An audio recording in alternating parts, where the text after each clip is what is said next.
গোটা রাজ্য জুড়ে অনুপ্রবেশ মারাত্মকভাবে বৃদ্ধি পেয়েছে। প্রায় প্রতিনিয়ত বিভিন্নভাবে রাজ্যের বিভিন্ন জায়গায় রোহিঙ্গা সহ বাংলাদেশিদের অনুপ্রবেশের খবর সামনে আসছে।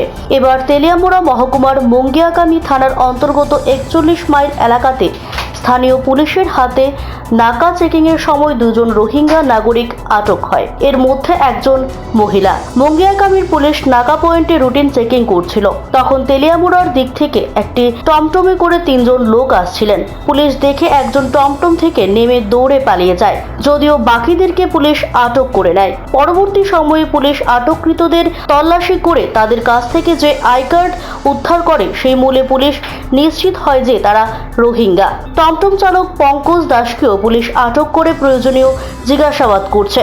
গোটা ঘটনার পরিপ্রেক্ষিতে ব্যাপক চাঞ্চল্য ছড়িয়েছে। সেই সঙ্গে আরও একবার সীমান্ত নিরাপত্তা এবং বিএসএফ এর ভূমিকা নিয়ে প্রশ্ন উঠছে।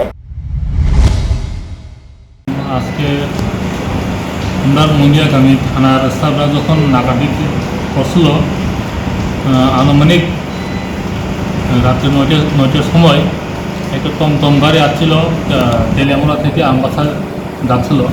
তো আমরা মুঙ্গিয়াকামীর 41 মাইল নাকা পয়েন্টে চেকিং করার সময় আমরা ওই টমটমে 3 জন লোক ছিল।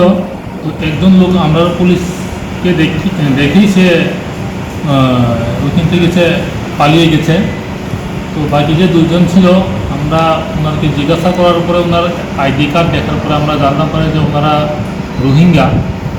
তো আমরা ওনারা 2 জনকে আমরা ডিটেন করছি। ওখানে একটা শেষে আমরা আইন মোতাবেক আমরা দেখেছি আমরা কেস রেজিস্টার করা হয়। টমটম চালক অ্যাকচুয়ালি সে তো তার ব্যবসায়ী খাতিরে সে কাজ করছে। তো ওনারা আমরা জিজ্ঞাসা করছি এবং ইন্টারোগেশনও করছি। সে বলল যে ওনার বাড়ি তেলিয়ামুড়া, ওনার নাম পঙ্কজ দাস, বাড়ি তেলিয়ামুড়া। সে অম্পি চমনি, তেলিয়ামুড়া যে জায়গাটা অম্পি চমনি ছিল ওই জায়গা থেকে ওদেরকে আমবাসা যাওয়ার জন্য 500 টাকা রিজার্ভের বিনিময়ে সে নিয়ে যাচ্ছিল। তো আমাদের এই নাকা পয়েন্টে আমরা চেকিং করার সময় ওই 3 জনের মধ্যে একজন তো পালিয়ে গেছে, আর 2 জনকে আমরা রোহিঙ্গা হওয়াতে উইদাউট কোনো ডকুমেন্ট ছাড়া তারা ভারতে প্রবেশ করার আইনে আমরা সিসি কেস রেজিস্টার করা হইব। Siri TV, channel for news and entertainment.